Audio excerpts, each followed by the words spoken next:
సాధారణంగా స్కూల్ విద్యార్థులకు పండుగ సెలవులు వచ్చినప్పుడు ఎక్కువ మంది ఇళ్ళ దగ్గర ఉండటం, ఫోన్ చాటింగ్ కావచ్చు, లేదంటే స్నేహితులతో గడపడం, లేదంటే బంధువులు ఇళ్ళకి వెళ్ళటం అనేటువంటిది ఎక్కువగా చేస్తూ ఉంటారు. కానీ ఇటీవల కాలంలో పిల్లల యొక్క ఆలోచనలు కావచ్చు, తల్లిదండ్రుల యొక్క ఆలోచన విధానంలో మార్పు కావచ్చు, ఏదైనా సరే సెలవు దినాలు మాత్రం చాలా చక్కగా సద్వినియోగం చేసుకుంటూ ఉన్నారు. ఎవరూ కాలాన్ని వృధా చేయటం లేదు. ఎవరి స్థాయిని బట్టి వాళ్ళకు ఏది ఇంట్రెస్ట్ ఉంటే ఆ విద్యలో మాత్రం నేర్చుకోవడానికి రాష్ట్ర, జాతీయ స్థాయిలో అవార్డులు సాధించేటువంటి అంశంపై ఎక్కువ ఆలోచన చేస్తూ ఉన్నారు.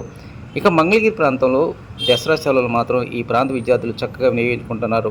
కొంతమంది కరాటే నేర్చుకుంటున్నారు, కొంతమంది స్విమ్మింగ్ నేర్చుకుంటున్నారు, కొంతమంది క్లాసికల్ డ్యాన్స్ నేర్చుకుంటున్నారు, కరాటీ, అదేవిధంగా స్కేటింగ్, ఇట్లా ఎవరికి తోచిన విద్యను వాళ్ళు చక్కగా సద్వినియోగం చేసుకుంటున్నారు అంటున్నారు తల్లిదండ్రులు. ఇది మంచి పరిమాణం అని చెప్పుకోవచ్చు. ఒక్కొక్క విద్యార్థి రోజుకు 2-3 రకాలైనటువంటి ఆటల్లో నైపుణ్యం సాధిస్తూ ఉన్నారు. ఉదాహరణకు ఉదయం పూట స్కేటింగ్ నేర్చుకునే విద్యార్థి సాయంత్రం స్విమ్మింగ్ నేర్చుకుంటున్నారు. లేదంటే ఉదయం పూట కరాటీ నేర్చుకునే విద్యార్థి సాయంత్రం స్విమ్మింగ్ నేర్చుకుంటున్నాడు. ఇట్లా ఎవరికి తోచిన విధంగా, ఎవరికి ఇంట్రెస్ట్ ఉన్నటువంటి విద్యను వాళ్ళు చక్కగా సద్వినియోగం చేసుకుంటున్నారు అంటున్నారు ఈ ప్రాంతానికి చెందినటువంటి టీచర్సు.